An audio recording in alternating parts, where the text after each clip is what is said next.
Ahead of the June 5th statewide primary election. This year's primary, of course, includes races for governor and some congressional seats. There is also a race for mayor in San Francisco, and Bay Area voters will be asked to raise toll bridges fees by $3.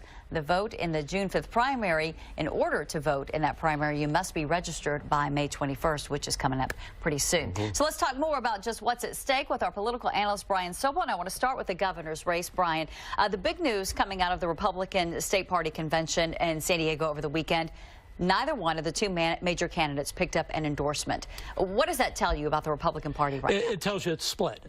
Cox and Allen.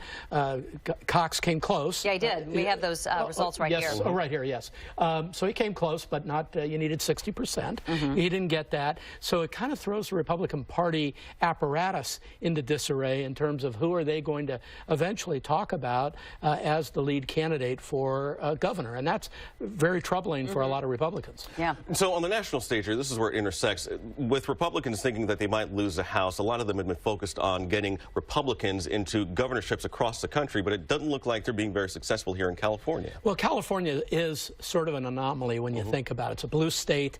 Republicans have struggled now for a number of years, although there have been Republican governors in the near past. But the money is really with the Democrats right now, particularly with Gavin Newsom, who's raised a lot of money. So it's a real challenge. Yeah, no doubt about it. It is a tough political year for Republicans.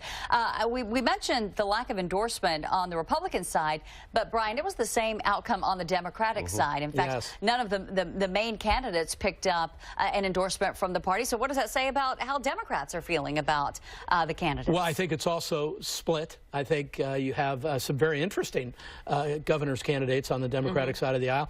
One of the things I've been saying for a long time, you'll recall we've talked about it a little, Heather, is Gavin Newsom has been so out front for so long that sometimes that actually plays against you. And some other people get to tell their story late in the game, and your story's kind of old. We'll see. What does this mean? No endorsement. We've seen they can't, neither the candidates nor neither party here got to more than 60% that they needed for the endorsement here. So what does that mean in the long run here for the campaigns? Well, ideally, if you were to get the endorsement, you'd get the power behind you of the party. Now the party has to kind of play the, okay, we'll go with a couple of people and hope that it works out. Money is involved with that. Support across the state is involved with that. So what happens is Democrats are going to have to make a choice, even powerful Democrats and powerful Republicans, about who are we going to support, and we're just going to have to be all in with that candidate. Brian, I want to talk with you about what's motivating people this year. Is it that we have the big governorship that's at stake here, or is it perhaps people voting with their wallets? And when I'm talking about that, I'm talking about that proposal to raise bridge tolls. Do you think that's going to be a motivating factor for folks? Probably towards the end. I think people are still learning more about that. I don't know that that's having an effect right now. I think there's a little bit of voter fatigue. I think generally national politics have permeated the state of California and other states, and I think people are concerned about politics in general and maybe holding down the enthusiasm to vote.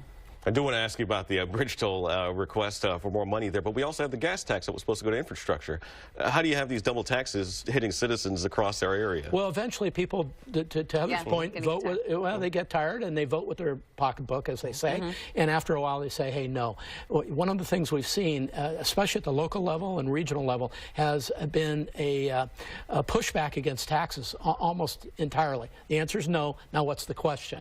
The argument has to be made in the other direction, that, hey, these increases in taxes actually are going to something specific. And the lack of specificity, the fungibility of funds, is what's bothering taxpayers. You think you're voting for one thing, and the money ekes away.